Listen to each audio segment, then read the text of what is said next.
রাজধানী জুড়ে আতশবাজি, মিরপুর ধানমন্ডিতে অগ্নিকাণ্ড।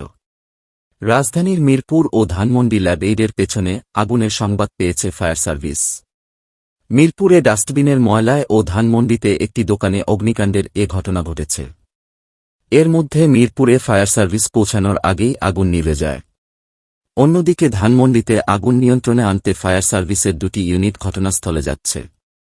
মঙ্গলবার ১ জানুয়ারি দিবাগত রাতে এ তথ্য নিশ্চিত করেছেন ফায়ার সার্ভিসের নিয়ন্ত্রণ কক্ষের ডিউটি অফিসার রাফি আল ফারুক।